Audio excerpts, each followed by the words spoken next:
সমস্ত প্রশংসা, স্তব, স্তুতি, বন্দনা, আরাধনা একমাত্র মহান আল্লাহ পাকের দরবারে, যিনি আমাদের সমস্ত বিষয়ে মাওলা মাবুদ হচ্ছেন। সেই মহান রব্বুল আলামিনের দরবারে শুকরিয়া আদা করে দুজাহানের নবী, দুজাহানের বাদশাহ, প্রেমের রবি, ধ্যানের ছবি, নূর নবী, জগৎ গুরু, বিশ্ব লিডার, বিশ্ব নেতা হযরতে মুহাম্মদুর রাসূলুল্লাহ সাল্লাল্লাহু আলাইহি ওয়াসাল্লামের পাক কদমে লাখো দরুদ ও লাখো সালাম। আজ থেকে 1450 বছর আগে আমার আপনার আকা আল্লাহর হাবিবুল্লাহকে এই বিশ্ব ধরনের বুকে পাঠিয়েছিলেন শান্তি প্রতিষ্ঠিত করার জন্য। বলুন সুবহানাল্লাহ। যারা তার আদর্শ, নীতি ও চিন্তা ভাবনাকে মেনে নিয়েছে এবং পড়ে নিয়েছে লা ইলাহা ইল্লাল্লাহু মুহাম্মাদুর রাসূলুল্লাহ সাল্লাল্লাহু আলাইহি ওয়াসাল্লাম, যারা ঈমান আনলো আল্লাহর প্রতি, তার রাসূলের প্রতি, ফেরেশতাদের প্রতি,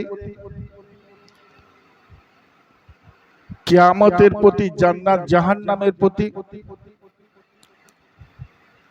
সে মুসলমান হয়ে গেল। এই মুসলমানের জন্য, ইসলামের জন্য এই মুসলিম মানুষগুলো কেমন করে চলবে, কিভাবে চলবে, কোন ধারায় চলবে, তাদের জীবনযাত্রাটা কেমন হবে, তাদের রাজনৈতিক জীবন, তাদের অর্থনৈতিক জীবন, তাদের সামাজিক জীবনযাত্রা, তাদের দেশত্ব প্রেম কেমন হবে, তাদের ঘর সংসার কেমন হবে, তাদের দাম্পত্য জীবন কেমন হবে, তাদের অর্থনীতি কেমন হবে, সমস্ত বিষয়ে একটা গাইডলাইন বেঁধে দেওয়া হলো। আর সেই গাইডলাইন, সংবিধান যেটা তৈরি করে দেওয়া হলো, সেইটার নাম হলো আল কোরআন। কোরআন কিন্তু ঝাড়ফুঁকের জন্য আসেনি, কোরআন কিন্তু তক্তি করে রাখার জন্য আসেনি, কোরআন কিন্তু তুলে রাখার জন্য আসেনি, কোরআন কিন্তু ওই মুখস্থ করে খালি পড়ার জন্য শুধু আসেনি। কোরআন এসেছে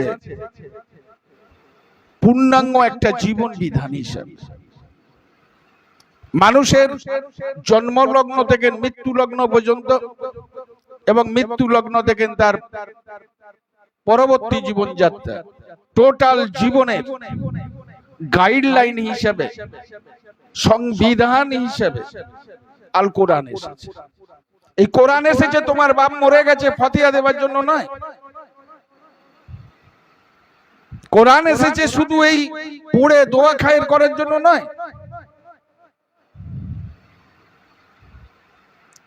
কোরআনের যেমন এইগুলো প্রয়োজন কিছু আছে, কিন্তু মেন প্রয়োজন এটা নয়। তার টার্গেট কি, তার লক্ষ্য কি, তার মিশন কি, তার উদ্দেশ্য কি? আপনি ভারতবর্ষে বাস করবেন, ভারতবর্ষের সংবিধানকে আপনি মানবেন না, জানবেন না, বুঝবেন না, এটা হতে পারে না। যদি না বোঝেন, না জানেন ভারতবর্ষের সংবিধান সম্বন্ধে, তাহলে আপনার চেয়ে তো হতভাগা আজ কেউ নেই। কারণ ভারতে যখন বাস করবেন, ভারতের আইনকে, কানুনকে আপনাকে বুঝতে হবে, ভারতের সংবিধানকে জানতে হবে। তা আপনি মুসলমান হবেন, ইসলাম হবেন, ইসলামের গাইডলাইন বুঝবেন না, বোঝার প্রয়োজন মনে করবেন না, এটা হতে পারে না। আল্লাহ পাক রব্বুল আলামিন বললেন যে কোরআন একটা সাফায়েতকারী। সে রোগ থেকে হতে পারে, মুসিবত থেকে হতে পারে, বিপদ আপদ থেকে হতে পারে, যে কোনো সমস্যার সমাধান আপনি কোরআনে পাবেন, অন্য জিনিসে পাবেন না। আর সেই কোরআনের প্রথম লাইন, সেই কোরআনের প্রথম লাইন আল্লাহ কি দিলেন? আল্লাহ তো প্রথম লাইনে দিতে পারতেন যে নামাজ পড়ো, রোজা রাখো, হজ করো, যাকাত দাও, তসবিহ পড়ো, তেলাওয়াত করো, দান খেরাত করো। প্রথমে কিন্তু কোরআন শরীফের প্রথম লাইনে এই কথা আসে নেই। প্রথমেই এসেছে কোরআন শরীফের যে তুমি পড়ো, তুমি পড়ো। কার নামে? আল্লাহ, আল্লাহর নামে পড়ো। আপনি কি পড়েছেন? আরে আপনি, আমি কি পড়েছি? কেন পড়তে বলা হয়েছে? যে কোরআনটাকে পড়ো, বোঝো, জানো। এই কোরআন জেন ভূতের জন্য নয়, কোরআন এই তক্তি বানাবার জন্য নয়, তাবিজের জন্য নয়। তোমাকে বুঝতে বলা হয়েছে, তোমাকে জানতে বলা হয়েছে, তোমাকে পড়তে বলা হয়েছে, তোমাকে জ্ঞান নিতে বলা হয়েছে, এডুকেশন নিতে বলা হয়েছে। আল্লাহ এত কথা থাকতে প্রথমে এই পড়ার কথা বললেন কেন? সেই পড়া থেকে, সেই জ্ঞান থেকে আজ আমরা সরে গেছি। সরে গেছি না যাইনি? সরে গেছি না যাইনি? এই সরে যাওয়ার জন্য আজ সারা বিশ্বে মুসলিমদের এই দুরবস্থা দেখা দিয়েছে। গোটা পৃথিবীতে কম বেশি 57টা মুসলিম দেশ আছে। কটা দেশ আছে? 57টা। 57 দেশ সারা পৃথিবীতে আছে। কিন্তু এই সারা পৃথিবীতে 57টা মুসলিম দেশ থাকা সত্ত্বেও সারা বিশ্বে 57টা মুসলিম দেশ লাঞ্ছিত, বঞ্চিত, উৎপীড়িত এবং বিভিন্ন সমস্যার আজ সম্মুখীন। কেন কেন এমন হলো? পৃথিবীর যা আজকে উন্নতি আমরা দেখছি, তার যে র মেটেরিয়াল দরকার, তার যে র মেটেরিয়াল দরকার এই 57টা মুসলিম দেশে আছে। বলবেন না সুবহানাল্লাহ? আল্লাহ আপনাকে দিয়েছে, আল্লাহ আপনাকে দিয়েছে। পৃথিবীর যত উন্নতি হয়েছে আজ পর্যন্ত, তার সমস্ত র মেটেরিয়ালের অধিকাংশ এই 57টা মুসলিম দেশে আছে। ফসফরাস আছে, ইউরেনিয়াম আছে, পেট্রোল আছে, ডিজেল আছে, কেরোসিন আছে, আলকাতরা আছে, কপার আছে, ফুয়েল বলে একটা জিনিস আছে, সেটা আছে। বহু ইম্পর্টেন্ট জিনিস আছে। তার সাথে সাথে যদি এইগুলো, এই যে কটা কথা বললাম, আরো বহুত খনিজ পদার্থ আছে। এখন এইগুলো যদি পৃথিবীতে না আসতো, না মানুষ জানতে পারত, পৃথিবীর উন্নতি হতো? উড়োজাহাজ চলতো, প্লেন চলতো, পানি জাহাজ চলতো, ট্রেন চলতো, বিদ্যুৎ তৈরি হতো? হ্যাঁ, কোনো কিছুই সম্ভব হতো না। সব অবস্থা খারাপ। বেশি দিনের এটা ঘটনা নয়, মাত্র 150 বছর আগে পর্যন্ত গোটা পৃথিবী অচল ছিল। গোটা পৃথিবীটা অচল। 170-80 বছর গোটা পৃথিবীটা অচল ছিল। আস্তে আস্তে এইগুলো বের হলো। এই 170-80 বছরে বিজ্ঞান এত তরিক্কি করেছে, উন্নতি করেছে, সেই উন্নতিটা চরম শিখরে আজ পৌঁছে গেছে। মানুষ আজ আল্লাহ ভোলা হয়ে গেছে, আর এই সবের প্রতি মানুষের আকৃষ্ট এসে গেছে। এসেছে না আসে? আপনারা জানেন এআই বলে একটা কম্পিউটার আবিষ্কার হয়েছে। গোটা পৃথিবীর এখন বর্তমানে সবচেয়ে বড় এবং শ্রেষ্ঠ আবিষ্কার এআই, গ্রুপ এআই। ঠিক আছে, পার সেকেন্ডে হাজার হাজার প্রশ্নের উত্তর দিতে পারে এবং বিভিন্ন তথ্য সে দিতে পারে। যাই হোক, যা উন্নতি ঘটেছে, এক কথায় তার যে র মেটেরিয়ালের দরকার ছিল এই 57টা দেশের হাতে আছে। এক কথায় তারপরই 57টা দেশের অবস্থা এমন হলো কেন? এমন হলো কেন? আমরা জানি যে সৌদি, ইরাক, ইরান, কুয়েত, পারস্য, মিশর, জর্ডন, সিরিয়া, লেবানন, কি বিভিন্ন মুসলিম দেশ, তুর্কি, বিভিন্ন মুসলিম দেশ থাকা সত্ত্বেও আর সারা পৃথিবীতে এরা লাঞ্ছিত, বঞ্চিত হচ্ছে। কারণটা একটাই, মূল তথ্য কোরআন দিয়ে দিয়েছে প্রথমে, যে তুমি শিক্ষা গ্রহণ করো, পড়ো, তুমি পড়ো। তুমি যদি না পড়ো তোমার জ্ঞান আসবে না। তোমার জ্ঞান যদি না আসে, কোন সৃষ্টি জগতে তুমি কোনো পা রাখতে পারবে না, বুঝতে পারবে না, জানতে পারবে না। কথা ঠিক না বেঠিক? কিন্তু আজ গোটা ভারতবর্ষের যদি আমরা চিত্র দেখতে যাই, সেখানে মুসলিমরা অধিকাংশ 95% বিড়িওয়ালা, ঠেলাওয়ালা, রংওয়ালা, ছুতোর মিস্ত্রি, কি ওয়েল্ডিং, রাজমিস্ত্রি, কাঠমিস্ত্রি, এই সব নিয়ে বসে আছে, যাদের রোজ 400 থেকে 500 টাকা। 100-র মধ্যে 95। সরকারি চাকরি নেই বললেই হয়। পশ্চিমবাংলার যে তথ্য 3.3 ছিল বামফ্রন্টের আমলে, 3.3 ছিল। দিদি এলেন, বর্তমানে ওটা 2.7 হয়ে গেছে। কমলো না বাড়লো? কমে গেল। নতুন করে ইনক্রিমেন্ট আর হলো না। মুসলিম জেলার চাকরি পেল না, আরো কমে গেল। বাড়ার কথা ছিল না, বোঝা যায়নি। 2024 এটা কোন সাল চলছে? 2025। 2024-এর আমেরিকা গভর্নমেন্ট একটা বিশ্ব জনগণনা করে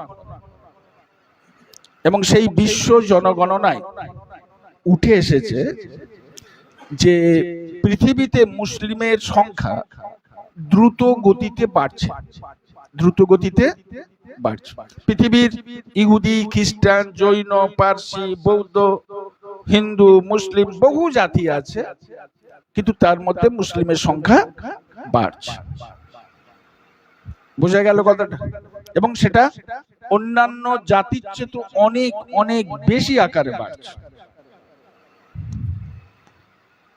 আপনার ঘরে 10টা ছেলে মনে করুন, আর 10টা ছেলেই লেবার, সবারই 300-400 টাকা রোজ। তাদের সংসার হলো, তাদের বাল বাচ্চা হলো, সেই 400 টাকার 100 টাকা যদি সে খেয়ে ফেলে, মানে হাত খরচা করে ফেলে, রইল তার 300 টাকা। 500 টাকা যদি পায়, 100 টাকা খরচা করলে রইল তার 400 টাকা। 400 টাকায় তার বিবি, বাল বাচ্চা, সংসার চলবে? আজকের যুগে চলবে? চলবে। অথচ আমরা অনেকেই বলে থাকি যে মুসলিমদের চাকরি হবে না। আপনার যোগ্যতা কি আছে? আপনারা এখানে যতজন বসেছেন একজন উঠে বলুন যে আমার যোগ্যতা আছে।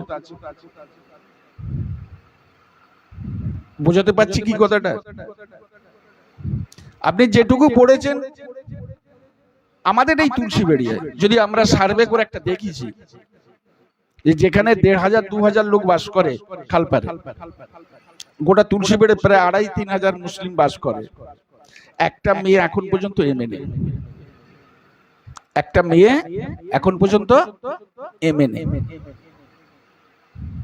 একটা ইঞ্জিনিয়ার তৈরি হয়নি, একটা ডাক্তার তৈরি হয়নি, একটা উকিল তৈরি হয়নি, একটা ডব্লিউবিসিএস তৈরি হয়নি, একটা আইপিএস তৈরি হয়নি। আপনার কিসের গর্ব? এই 10টা ছেলের 10টা লাঠির যুগ আর আছে? আছে?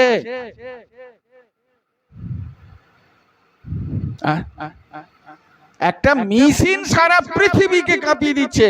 A1 AI কম্পিউটার গোটা বিশ্বকে কাঁপিয়ে দিচ্ছে। রিসেন্ট যে কম্পিউটারটা উঠেছে, আর আপনার 10টা ছেলে থেকে কি হবে? হাল তো ওই। ঠিক তেমন এই 57টা মুসলিম দেশ, তারা সংখ্যায় অনেক বেশি হয়েছে, লোকও বেড়েছে, কিন্তু শিক্ষার জগৎ থেকে তারা অনেকটা পিছিয়ে গেছে, ছটকে গেছে। যদি দেখা যায় সার্ভে যে 2000 থেকে 2025-এর মধ্যে পৃথিবীতে যা আবিষ্কার হয়েছে,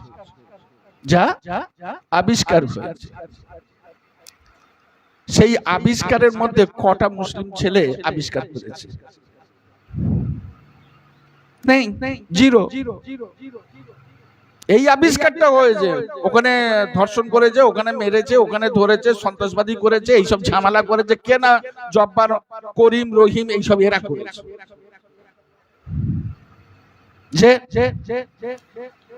পৃথিবীর বর্তমানে 830 কোটি লোক বাস করে 2024-এর জনগণনা অনুযায়ী।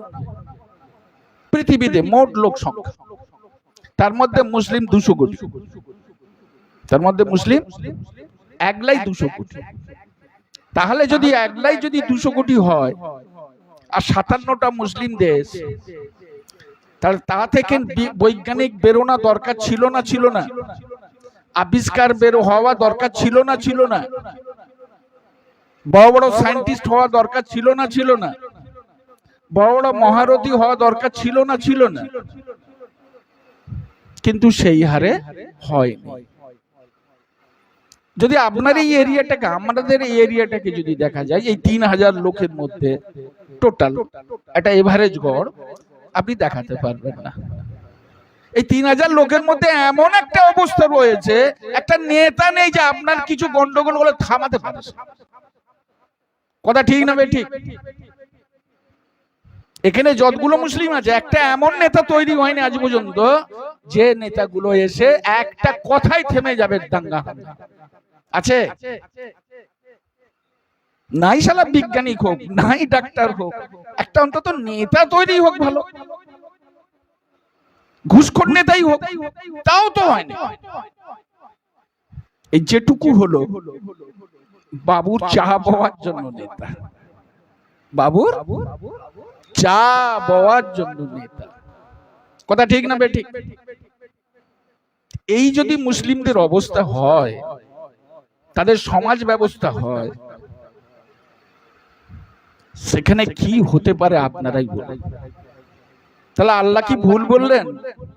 আল্লাহ কোরআন শরীফে প্রথমে নামাজের কথা বললেন না। কোরআনের প্রথম লাইন, শুরু করো আল্লাহর নামে, পড়ো আল্লাহর নামে, পড়ো আল্লাহর নামে। আপনি কি পড়েছেন? আপনি নিজেও তো পড়েননি, আর আপনার ছেলেপুলোকেও পড়ালেন না। কি করলেন? আমার জীবনটা হয়তো যেভাবে কেটে গেল, কিন্তু আমরা তো চেষ্টা করবো যে আমার ছেলের জীবনটা ভালো হোক, এটাই তো হওয়া উচিত। কিন্তু কোথায়?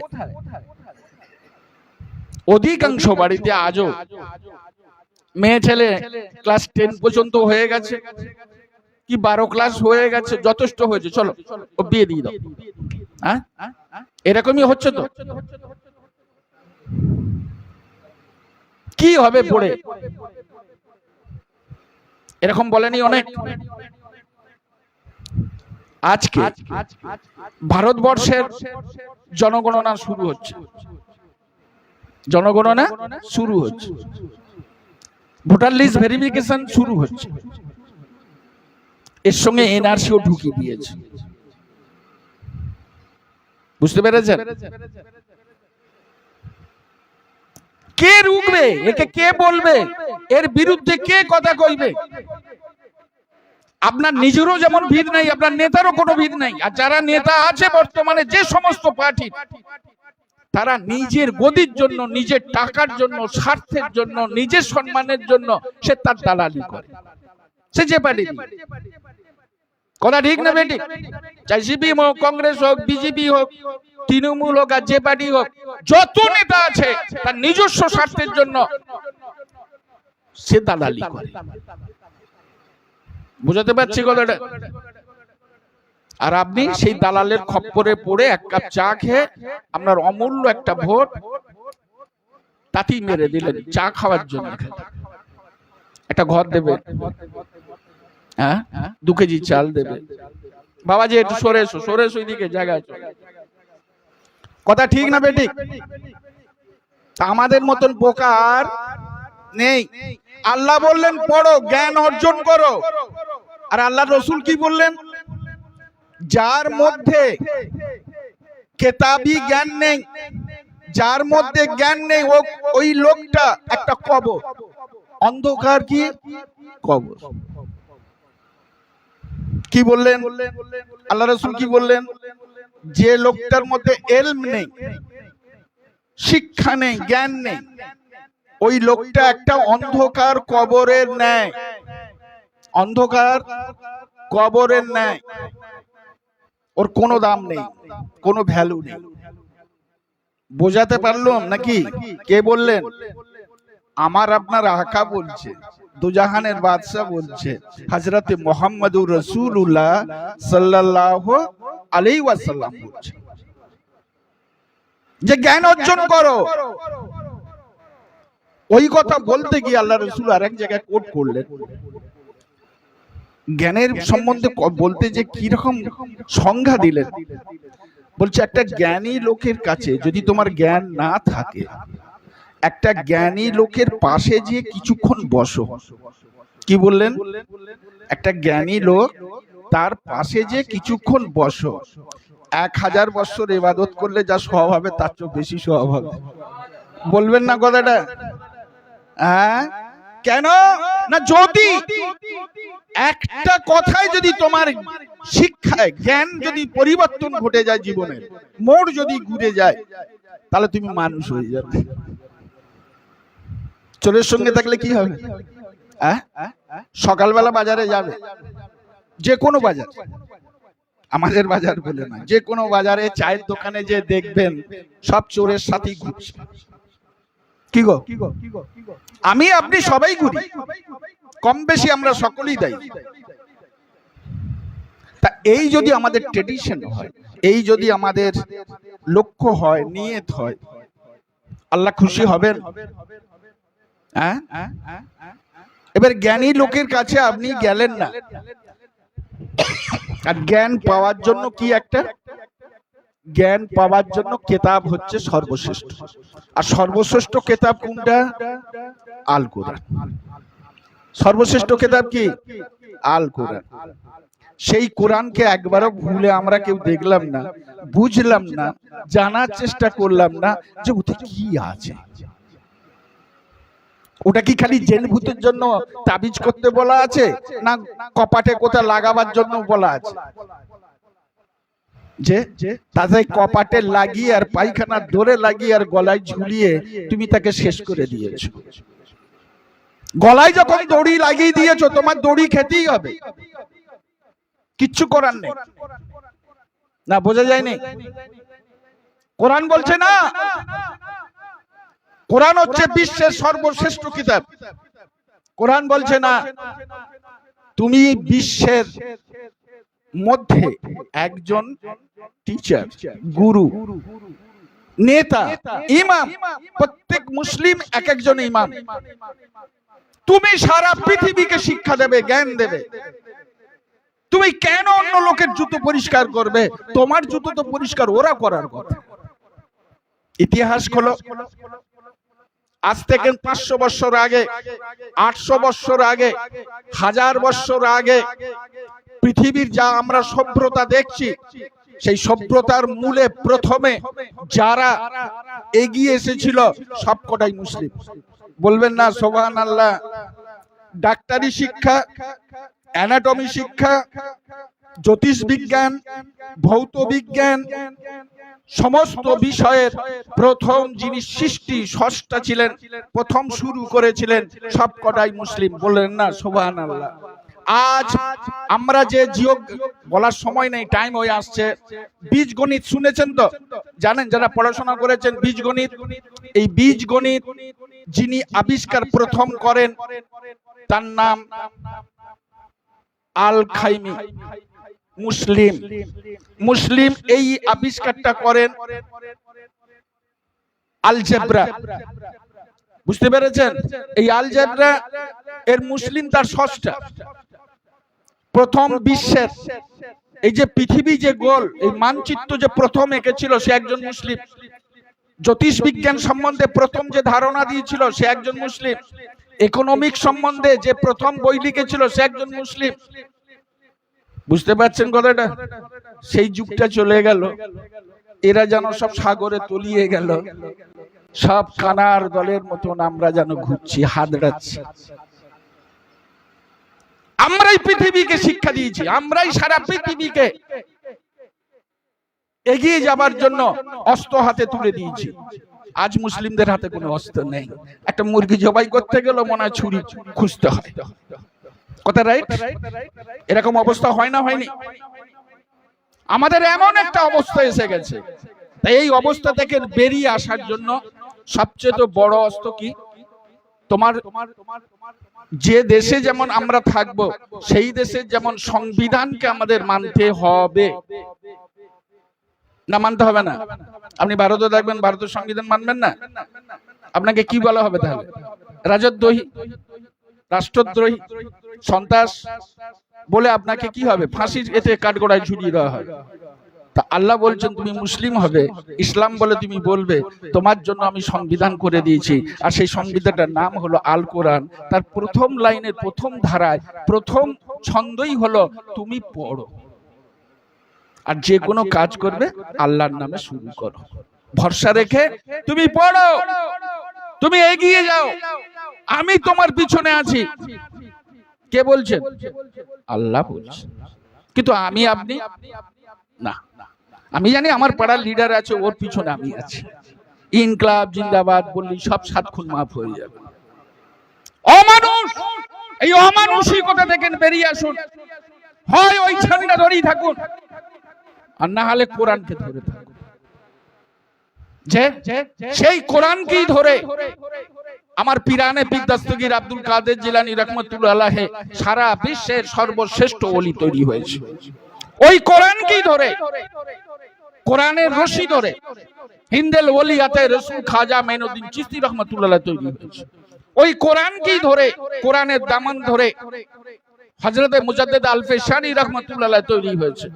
ওই কোরআনকে ধরে হযরতে নিজামউদ্দিন আউলিয়া তৈরি হয়েছে, কুতুবউদ্দিন বখতিয়ার হয়েছে, আমির খসরু হয়েছে, বিসরে হাফি হয়েছে, হাসান বসরি হয়েছে, রাবিয়া বসরি হয়েছে, জুনায়েদ বাগদাদি হয়েছে। হ্যাঁ, ওই কোরআনকে ধরে হযরতে হামিদ স্যার রাহমাতুল্লাহ আলাইহি হয়েছে। আর সেই কোরআনকে আপনি ছেড়ে দেবেন? অধিকাংশ আমাদের ঘরে রোজার মাস এলে কিছু মেয়েরা পড়ে, কোরআন শরীফ পড়ে, যারা জানে পড়ে, না পড়ে না। ছেলেরা মনে হয় খুব কমই হাত লাগে। কি গো? আবার যদি পাশাপাশি চায়ের দোকান থাকে তো খালি টাইম দেখছে, আর চায়ের দোকানে বসে আড্ডা মারছে, কখন খালি ইফতারের টাইম হবে, কখন খালি অমুক টাইম হয়ে যাবে। এ থেকে বেরিয়ে আসুন। এ থেকে যদি বেরিয়ে না আসেন, আপনি জানেন না আল্লাহর মার আপনি কোনোদিন দেখতে পাবেন না, আল্লাহর বিচারও কোনোদিন দেখতে পাবেন? পাবেন? তার বিচার সাংঘাতিক। আপনাকে ছেড়ে দিয়েছে বটে, ছাড় দিয়েছে বটে, একদম ছেড়ে দেয়নি, কাউকে ছেড়ে দেয়নি। পঙ্খানু ভাবে আল্লাহ বিচার করবেন, হ্যাঁ কি না? তাহলে আমাদের আল্লাহ রসুলের রেখে যাওয়া যে নীতি আদর্শ, তার চিন্তা ভাবনা, তার যে মিশন আর মানব জীবনের পূর্ণাঙ্গ বিধান গাইডলাইন, সেটা কি? আল কোরআন। সেই কোরআনকে মেনে আমাদের চলা উচিত না উচিত নয়? কে কি বললো দেখার দরকার নেই, আমাদের সেইভাবেই চলা উচিত। যদি আমরা ও থেকে কোটি কোটি মানিক মুক্ত আছে ওর ভিতর, যদি একটা জিনিস আমরা নিতে পারি, একটা লাইন যদি নিতে পারি, আমাদের জীবনটা সার্থক হয়ে যাবে। কথা ঠিক না বেঠিক? পৃথিবীর যত ওলি আল্লাহ গওস কুতুব আছেন, পীর দরবেশ আছেন, কোরআনের পক্ষে না বিপক্ষে? কোরআনের রশি ধরি তারা এসেছে, দামান ধরেই এসেছে না দামান ছেড়ে দিয়ে এসেছে? আর আপনি কি করছেন? আমি কি করছি?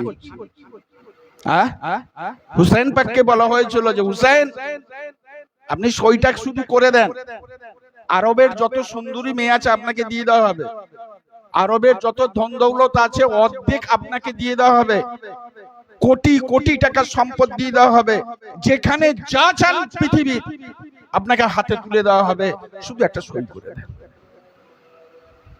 আপনি আমি হলে এক কাপ চায়ের জন্য বিচার উল্টে যায় না? হয়নি এমন আমাদের দেশে? গায়ে 10-20 টাকা ঘুষ দিয়ে দিলে তো আরো মাথা খারাপ, তোমার বিচার পুরো উল্টে দেবে।